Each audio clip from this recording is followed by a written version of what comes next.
जय जिनेन्द्र। निज स्वरूप को परम रस जामे भर्यो अपार। वंदो परमानंदमय समय सार अविकार। कुंद कुंद मुनि चंद्रवर अमृत चंद्र मुनीन्द्र। आत्मरसी बनारसी वंदो पद अरविंद। नाटक समय सार ग्रंथ जो कि पंडित बनारसी दास जी ने लिखा है, उसके संवर द्वार पर हम चर्चा कर रहे हैं और उसमें भी भेद विज्ञान की चर्चा कर रहे हैं। कभी कहते हैं कि भेद विज्ञान उपादेय है और कभी कहते हैं हेय है। दोनों का क्या कारण है? उपादेय क्यों कहते हैं और हेय क्यों कहते हैं? कि उपादेय इसलिए कहा कि ये मोक्ष का कारण है, इसलिए उपादेय है। हमें मोक्ष में जाना है और मोक्ष में जाने का कारण भेद विज्ञान है, इसलिए भेद विज्ञान उपादेय है। और हेय क्यों कहा? कि हेय इसलिए कहा कि ये विकल्पात्मक है और विकल्प किसी भी तरह का विकल्प हो वो मुझे सुखी नहीं कर सकता। विकल्प हमेशा दुख रूप ही रहता है ना।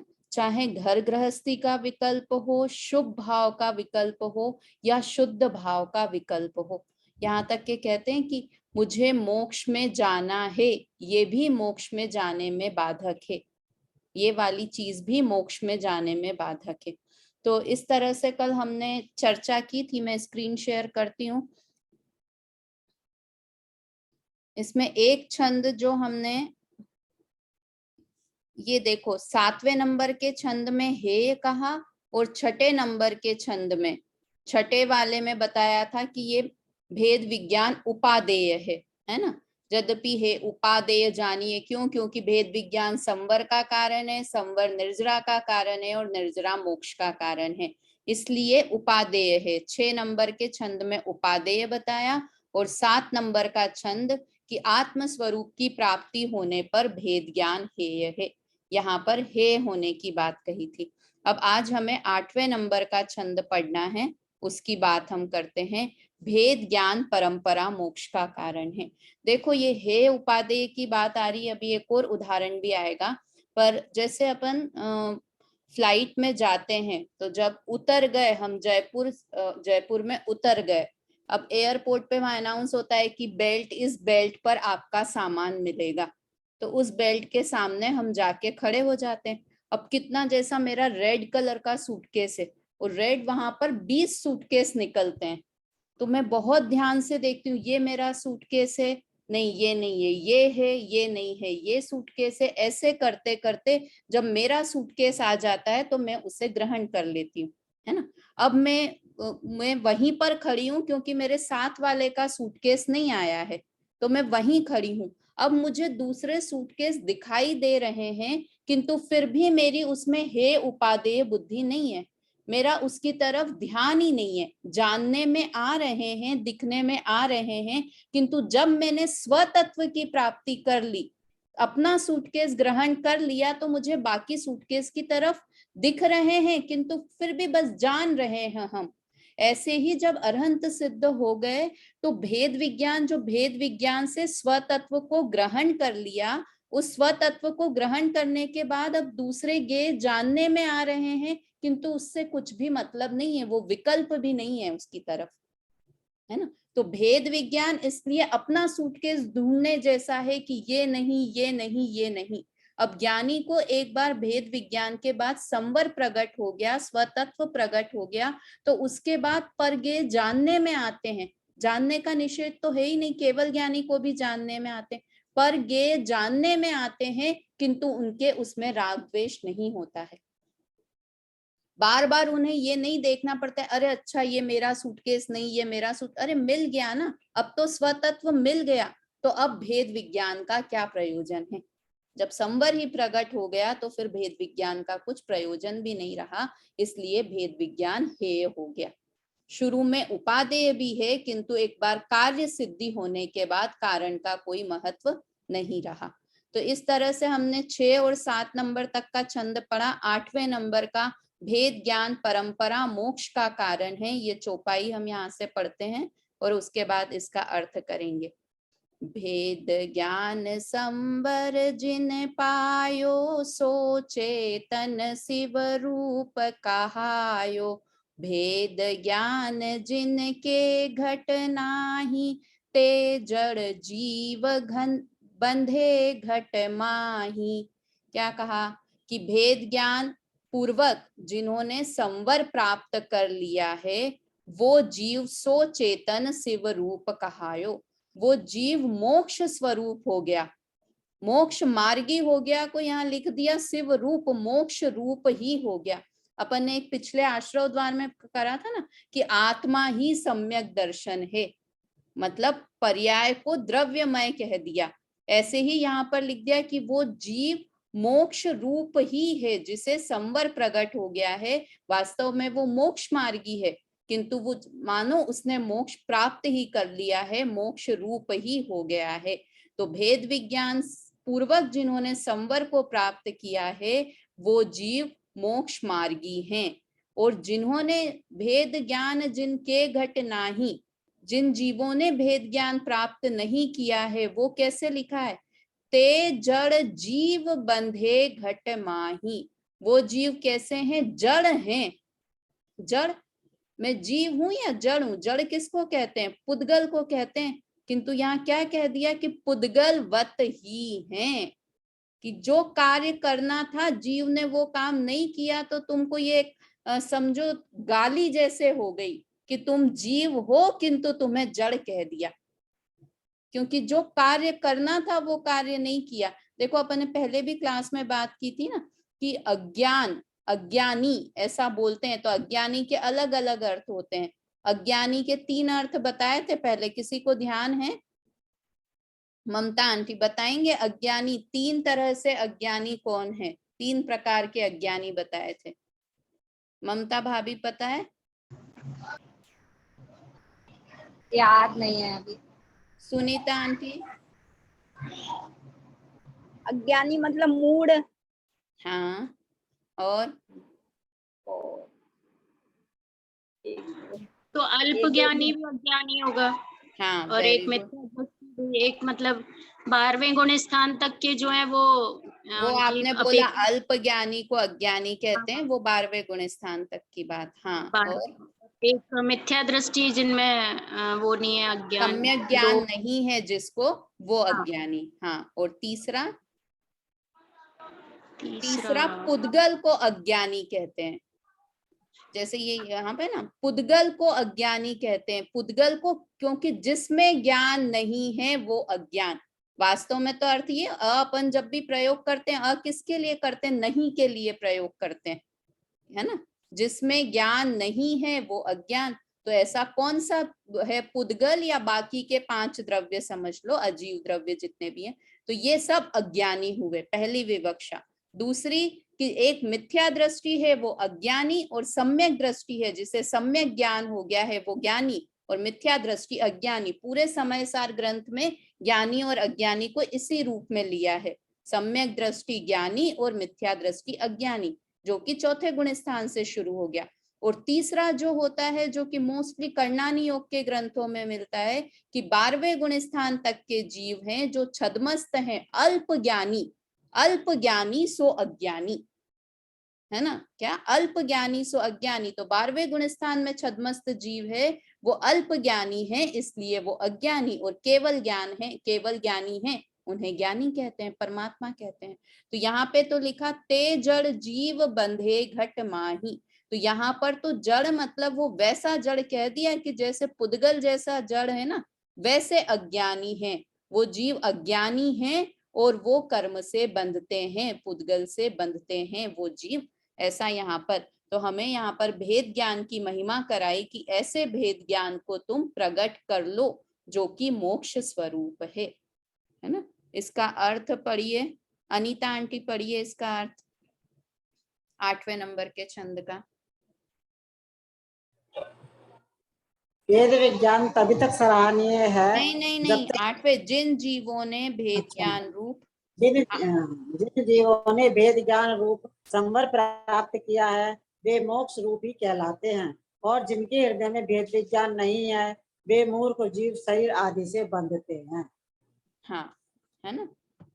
तो इस तरह से देखो, ये अनुशीलन में से मैं बता रही हूँ कि जो ये वाला कलश है इसका, वो बहुत फेमस कलश है। इस वाले छंद के लिए जो कलश आया है समयसार ग्रंथ में, वो इस तरह से आया है।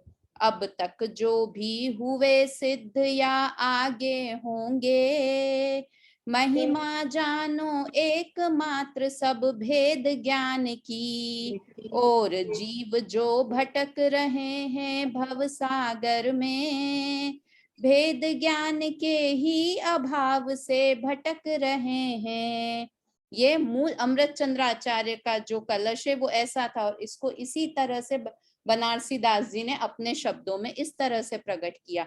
तो अगर हम संसार में भटक रहे हैं, हम संसार में भटक रहे हैं, तो किस कारण से भटक रहे हैं? भेद ज्ञान के ही अभाव से भटक रहे हैं। इसलिए अगर हमें सुखी होना है तो हमें भेद ज्ञान करना ही होगा। और वास्तव में भेद ज्ञान करना, भेद विज्ञान करना कठिन कार्य नहीं है, सरल कार्य है। पशु भी जो कार्य कर सकता है तो मैं तो वो कार्य कर ही सकता हूँ।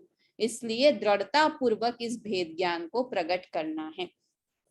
चलिए 9वें नंबर का छंद अपन प्रारंभ करते हैं। बहुत फेमस, बहुत ही फेमस, मतलब शायद ही हम में से कोई होगा जिसने ये वाला दोहा नहीं सुना हो। भेद ज्ञान से आत्मा उज्जवल होता है। भेद ज्ञान साबू भयो समरस निर्मल नीर, धोबी अंतर आत्मा धोवे निज गुण चीर। क्या लिखा? भेद ज्ञान साबू भयो, भेद ज्ञान साबुन की तरह है। अपन ने पहले किसकी तरह पढ़ा था अनीता आंटी? पहले दूसरे तीसरे छंद में भेद ज्ञान को क्या बताया था? देखना पड़ेगा, कौन बता सकता है? बोले। वेद विज्ञान शुद्ध है स्वतंत्र है, ये पढ़ा था ना तीसरे में। तो नहीं नहीं, कोई उदाहरण दिया था ना, दूसरा तीसरा चौथा कौन सा छंद था? हाँ, तीसरे नंबर के छंद में सुनीता आंटी क्या बताया था? जड़ दूसरी लाइन है ना, भेद विज्ञान सुतीक्षण आरा, आरे के जैसे बताया था कि आरा जैसे दो फाड़ कर देता है। अपन ने बहुत डिटेल में बात करी थी उस समय कि दो टुकड़े कर देता है। तो कैसे ऐसे आत्मा के दो टुकड़े नहीं करता है, किंतु जो अलग हैं और हम जिन्हें अलग एक मान रहे हैं, ऐसे चीजों को अलग कर देता है। और यहाँ पर कह रहे हैं कि भेद विज्ञान साबुन के जैसे है। क्यों है? देखो, अपन पहले इसका अर्थ पढ़ते हैं, फिर उसे साबुन क्यों कहा इस पे बात करेंगे। समरस निर्मल नीर, और समता रस है वो निर्मल शुद्ध पवित्र पानी है। धोबी अंतर आत्मा, तो कपड़े धो कौन रहा है? कि अंतर आत्मा जीव वो धोबी के समान है। अंतर आत्मा कहें या ज्ञानी जीव कहें या सम्यक दृष्टि जीव कहें। और किसे धो रहा है? वो धोवे निज गुण चीर, वो अपने गुणों रूपी वस्त्र को धो रहा है। कुछ समझ में आया? 4 चीजें बताई। पहला, वस्त्र, कौन सा वस्त्र गंदा है? कि हमारे गुण गंदे हो गए हैं, निजगुण गंदे हो गए हैं, वो कपड़ा है। कौन धोने वाला कौन है? कि अंतरात्मा जीव है, सम्यक दृष्टि जीव है, वह धोबी जैसा है। उसके पास साबुन कौन सा है? निरमा है कि एरियल है, रिन है, टाइड है? कौन सा साबुन है? कि भेद विज्ञान रूपी साबुन है, सबसे बेस्ट साबुन है। सब टाइड, रिन सब फेल है इस साबुन के आगे। ऐसा भेद विज्ञान रूपी साबुन है। और पानी कहाँ का है? कौन सा पानी है? समुद्र का पानी है, नदी का पानी है, इसका म्युनिसिपालिटी का पानी है। कौन सा पानी है? कि समता रूपी शुद्ध पानी है। गंदे पानी से धोगे तो वस्त्र साफ होगा ही नहीं। तो समता रूपी निर्मल पानी है। अब इसमें ये देखना है हमें सबसे पहले कि भेद विज्ञान को साबुन क्यों कहा। कि साबुन, हमारा कोई भी कपड़ा गंदा होता है तो हम क्या करते हैं कि उस पे साबुन लगा देते हैं तो वो कपड़ा साफ हो जाता है। किंतु मैं एक कपड़े पर साबुन लगाऊं और अब कपड़ा साफ हो गया, ऐसा निकाल के कपड़ा दे दूं अनीता आंटी को पहनने के लिए, तो वो कपड़ा पहन लेंगी, वो साबुन लगा हुआ कपड़ा? क्यों? नहीं, क्योंकि वो जल से अभी साफ। भी गंदा है। साबुन लगाया तो था, किंतु उस साबुन को निकालना भी था, तब वो कपड़ा साफ माना जाएगा। वैसे ही भेद विज्ञान रूपी साबुन लगाना तो था, किस पे लगाना था? ये निज गुण लिखा हुआ है ना, तो निज गुण मतलब अपनी आत्मा के ऊपर, और आत्मा और पर पदार्थों, हमारे कपड़ों पर गंदगी लग गई है, मेल लग गया है। तो वो मेल कौन सा है? द्रव्य कर्म, भाव कर्म, नो कर्म का मेल लग गया है हमारे गुणों के ऊपर, हमारे गुणों के ऊपर कहें या हमारी आत्मा के ऊपर। तो अब उसे साफ करना है, तो हमने भेद विज्ञान रूपी साबुन लगा दिया। तो उस साबुन लगाने से क्या हुआ? गंदगी अलग हो गई और कपड़ा अलग हो गया, दो अलग अलग हो गए। किंतु जो अब हमारा साफ कपड़ा है ना, ये लिखा है समता नीर, तो समता रूपी नीर से उसे साफ किया। जो अपन बार बार कर रहे हैं ना बात, कि भेद विज्ञान से दो चीजों को अलग किया, कि ये पर है और ये स्व है, किंतु जब तक ये स्व में नहीं हूं, ऐसा नहीं जाना, तब तक वो स्व और पर का भेद करने का कोई मतलब नहीं है। समझ में आया प्रीति क्या कह रहे हैं? कि भेद विज्ञान से हमने दो अलग चीजों को कर तो लिया, कि ये द्रव्य कर्म है, ये भाव कर्म है, ये नो कर्म है, ये जीव है, किंतु उसके बाद कि मैं जीव हूं, ऐसा जब तक नहीं माना। देखो यहाँ पर समता रूपी नीर क्यों लिया, मैं ये सोच रही थी जब, तो ऐसा आया कि हमने भेद विज्ञान से जान लिया कि ये शरीर है, ये शरीर अशुचि है, ये अपवित्र है, ये द्रव्य कर्म है, इन द्रव्य कर्मों ने मुझे बांध रखा है, मैं इनके कारण दुखी हूं, है ना। और ये दूसरी तरफ हमने दूसरी कैटेगरी में रखा आत्मा को, कि ये आत्मा है, अनंत गुणधारी है, शुद्ध है, निर्मल है, अखंड है, पवित्र है, ऐसा जाना। अब समता भाव क्या रखना है? कि जो शरीर को जाना, उस शरीर को द्वेष पूर्वक नहीं जानना था। कैसा जानना है? कि बस ये एक पुद्गल द्रव्य है, ये मेरा नहीं है, ऐसा जानना। इसका नाम समता रूपी नीर हुआ। समझ में आया? अगर हमने शरीर को अशुचि जाना, उससे द्वेष करने लगे, जैसे अपने को ग्रंथों में जगह जगह पर आते हैं ना, कि परिवार जन तो धूर्त की टोली हैं, सबके सब स्वार्थी हैं, तो ऐसा करके अब मैं क्या करूं? मैं ये प्रवचन से सुन के आऊं और घर पर आके अपने हस्बैंड, अपने बच्चों, अपने मम्मी से कहूं आप तो सब ठगे हैं, स्वार्थ की टोली हो, मेरा और आपका कोई संबंध नहीं है, ऐसा द्वेष करना है?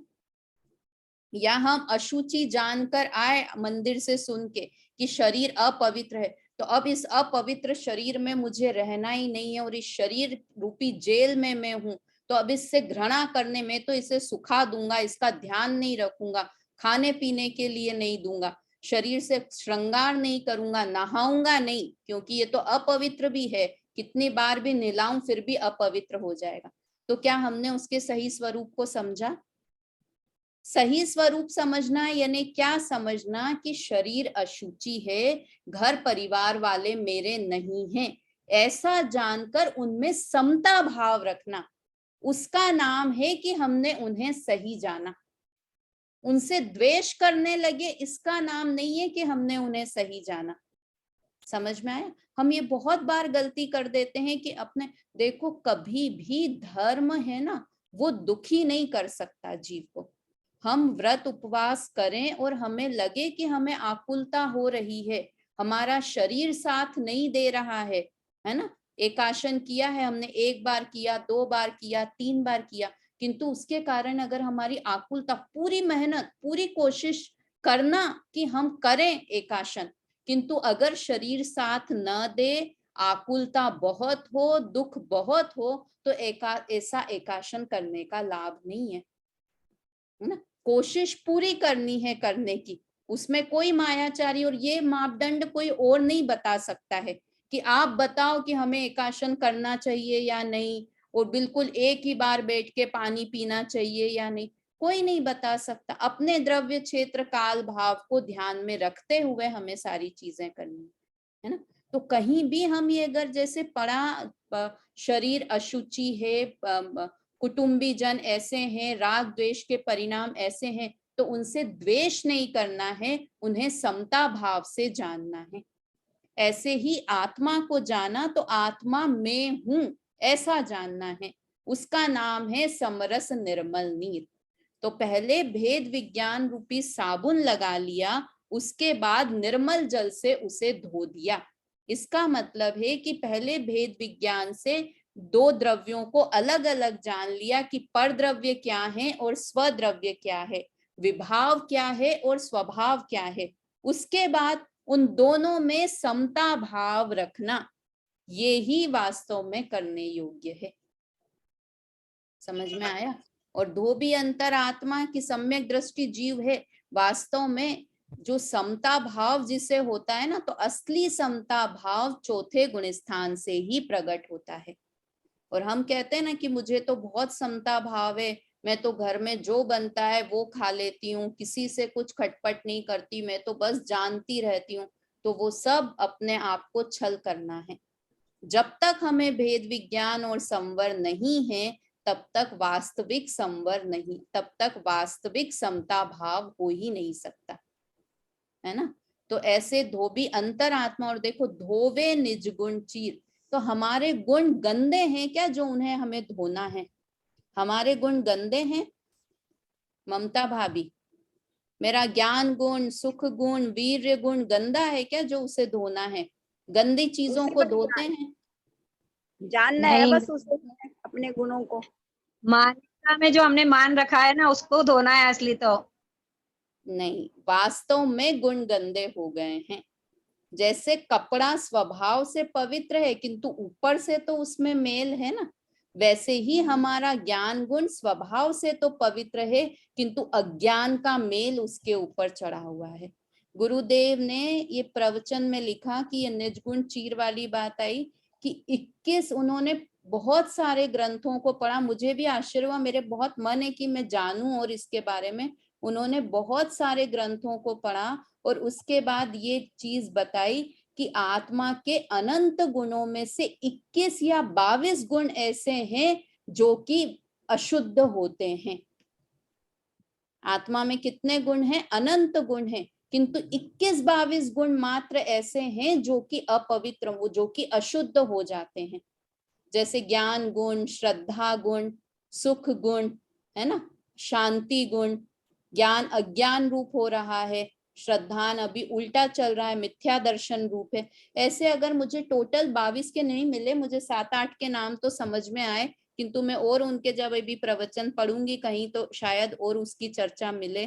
तो हम कैसे कि पूरा आत्मा पवित्र है ना, अनंत गुणों में से 8 गुण, 21-22 गुण कितने से हुए कि इतने से हुए, एक बूंद के समान हुए अनंत गुणों में। किंतु वो 21-22 गुण इतने महत्वपूर्ण हैं कि उसने हमारी पूरी आत्मा को दुखी कर रखा है ना। ये 21-22 गुण गंदे कपड़े के समान हो गए हैं। गंदे कपड़े के समान मतलब है तो पवित्र, किंतु ऊपर से उनके ऊपर गंदगी आ गई है ना। गंदा कपड़ा समझना बहुत जरूरी है कि गंदा कपड़ा मतलब स्वभाव से तो शुद्ध, ऊपर से अशुद्ध, उसे कहते हैं गंदा कपड़ा। ये हाँ, घातीय कर्मों में आएंगे क्या गुण? ये वाले जो घातीय कर्म में सर्वघाती वाले आएंगे क्या? हाँ, 4 तो यही हो गए, पर टोटल 21-22 गुण बताए ना। ज्ञान, दर्शन, सुख, वीर्य तो है ही उल्टे, अभी अपने को समझ में ही आते हैं। तो एक सुख आता है, शांति आती है कि शांति अशांति रूप है, और ऐसे मैंने कहीं लिखे भी थे, मैं एक आध क्लास में बताऊंगी आपको मुझे। तो ये 21-22 गुण ऐसे हैं, उन गुणों को ये अंतरात्मा जीव धोता है, अर्थात उन गुणों को शुद्ध करने का प्रयत्न करता है ना। तो 2 तरह की चीज हो गई। देखो दूसरी बात, यहाँ पर जैसे अपन ने आरा में पढ़ा था ना कि आरा एक लकड़ी के ही 2 टुकड़े करता है, ऐसे भेद विज्ञान एक आत्मा के 2 टुकड़े नहीं करता है। तब भी अपन ने बात की थी कि उदाहरण एक देश लागू पड़ता है। उसी तरह से यहाँ पर भेद विज्ञान को साबुन कहा, तो साबुन किस लिए कहा कि हेय उपादेयता बताने के लिए। जैसे कपड़े धोने के लिए साबुन उपादेय भी है और हेय भी है। उसी तरह भेद विज्ञान संवर प्राप्त करने के लिए या सुखी होने के लिए उपादेय भी है और हेय भी है। समझ में आया? क्या कहा, कौन बता सकता है? प्रीति, क्या कहा कि भेद विज्ञान उपादेय क्यों है और हेय क्यों है? भेद विज्ञान शुरू में संवर प्राप्त करने के लिए तो उपादेय साबुन के समान, जैसे साबुन कपड़े को धो देता है, ऐसे ही भेद विज्ञान से हम आत्मा के जो गुण हैं उनको हम विभाव भाव से पृथक कर लेते हैं, जान लेते हैं कि ये हमारा विभाव है, ये स्वभाव है। और बाद में फिर ममता रूपी रस रूपी जो जल है, शुद्ध जल है, उससे उस कपड़े रूपी आत्मा को हम धोते हैं।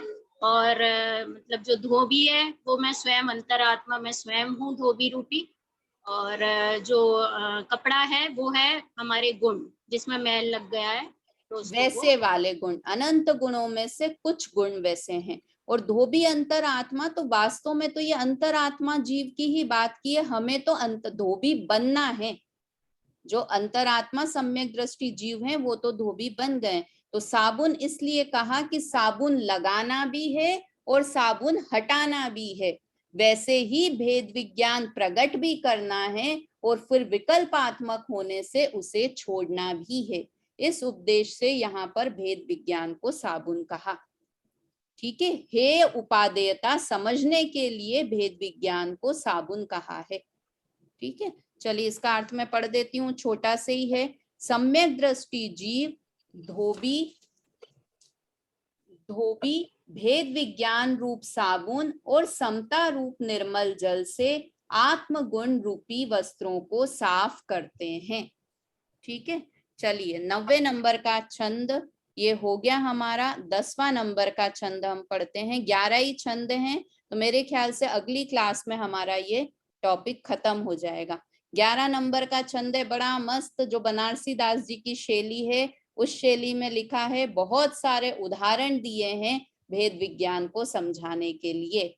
और सवैया इकतीसा है, जो बनारसी दास जी का फेवरेट छंद होता था, जैसा उसमें लिखा हुआ है। ये इकतीसा में बोलते हैं एक साथ।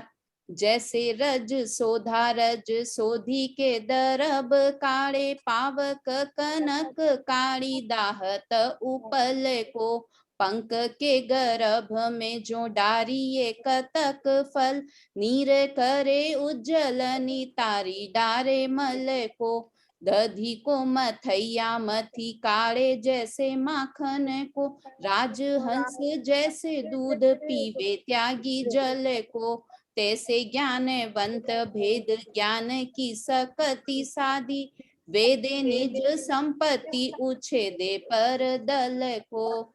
कितने सारे उदाहरण दे दिए। पहला उदाहरण कि भेद विज्ञान कैसा है, कि पहला उदाहरण दिया रज सोधी के दरब काड़े, कि रज सोधा, रज मतलब मिट्टी, मिट्टी को सोध कर, जो मिट्टी को निकाल कर उसमें से जो उसे द्रव्य चाहिए, जो उसके लिए सारभूत है, ऐसे द्रव्य को निकाल लेता है। मिट्टी को छांटा, उसमें से उसे जो चाहिए वो चीज निकाल दी, बाकी को छोड़ देता है, ऐसा रज सोधा।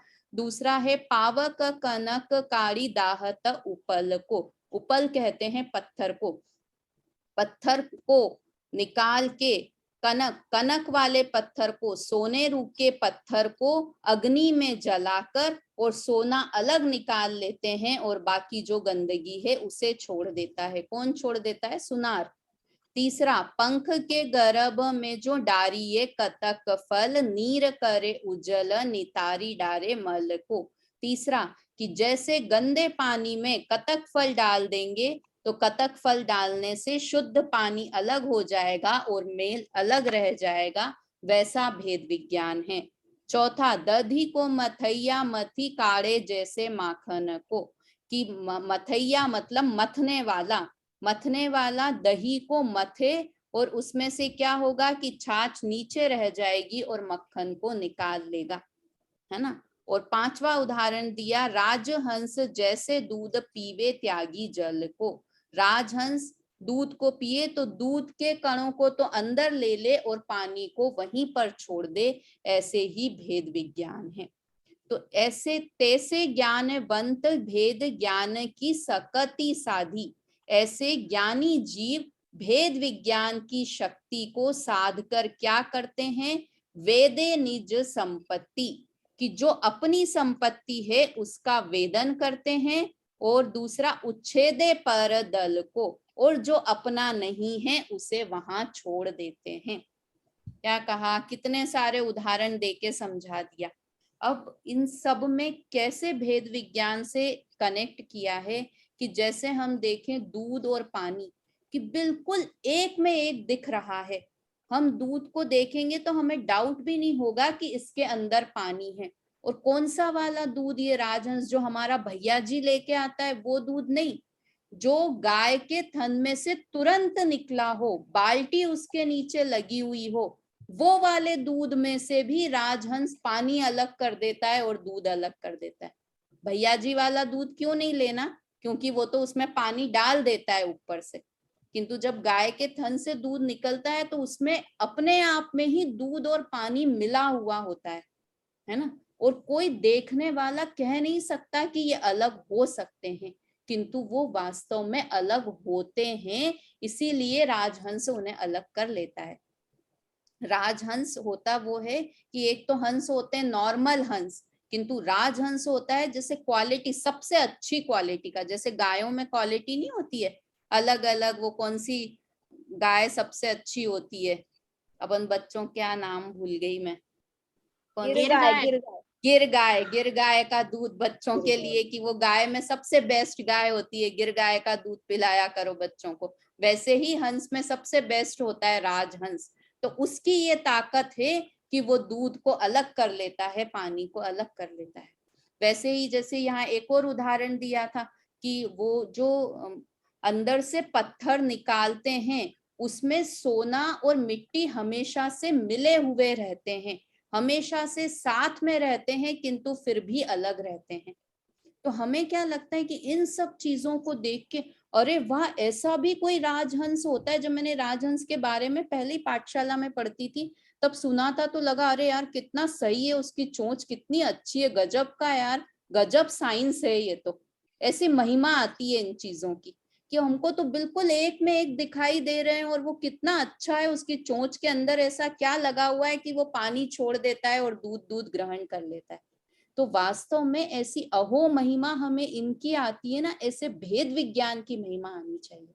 ये सब चीजों के उदाहरण जो दिए वो ऐसे दिए कि जो हमें बिल्कुल एक में एक दिखाई देते हैं, है ना, एक में एक दिखाई देते हैं। और राजहंस मीन्स रॉयल हंस, राजा का हंस जैसे रॉयल हंस, ऐसे ही भेद विज्ञानी जीव कोई अद्भुत पुरुष होता है, अद्भुत व्यक्ति होता है, सम्यक दृष्टि, जो कि क्या करता है कि एक में एक दिखाई दे रही हैं जो चीजें उनको भी भिन्न भिन्न कर देता है।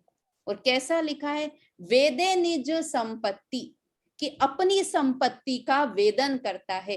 राजहंस पानी नहीं पीता है, जो अच्छी चीज है ना उसे पीता है, दूध को पी लेता है, पानी को छोड़ देता है। वैसे ही भेद विज्ञानी जो स्वतत्व, अनंत आनंद का निधान, अनंत सुख का सरोवर, ऐसा भगवान आत्मा, उसे अपना जानकर उसे ग्रहण कर लेता है और उच्छेदे पर दल को, उसके अलावा जो कुछ कचरा पट्टी बची ना उन सबको छोड़ देता है।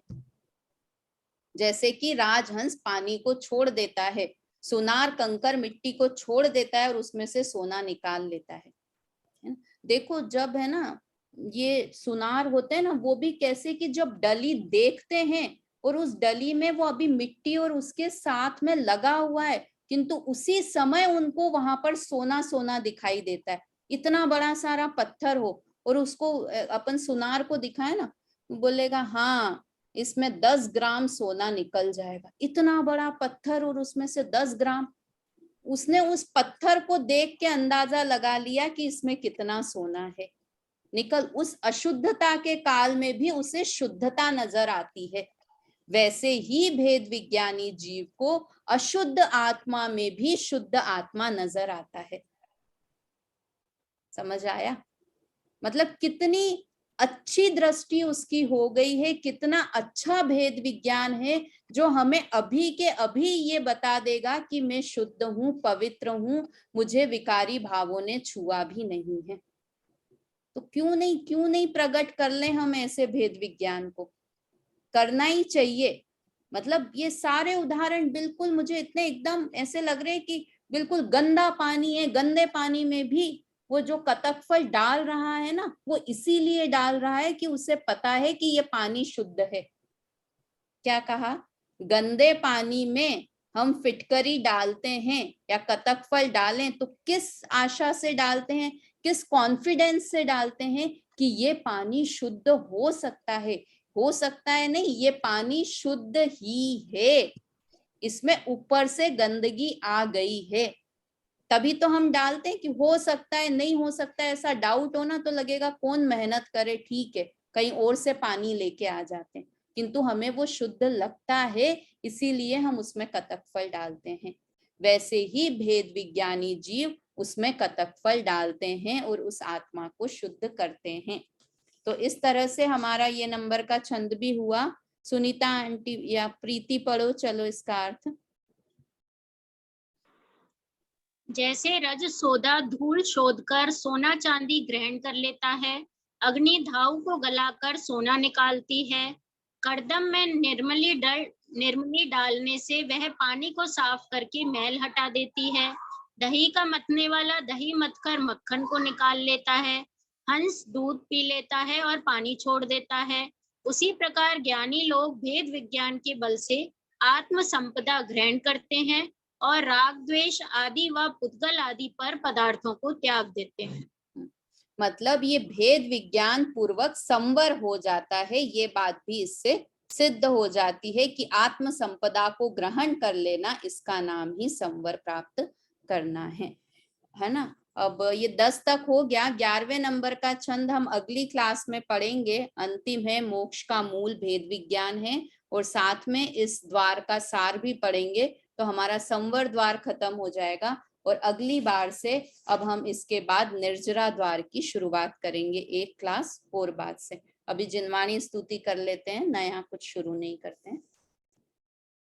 निज निधि निज में बताई यह अनंत उपकार है, इसके लिए जिन वाणी माँ को वंदना शत बार है, वंदना शत बार है। 9 बार नमोकार मंत्र।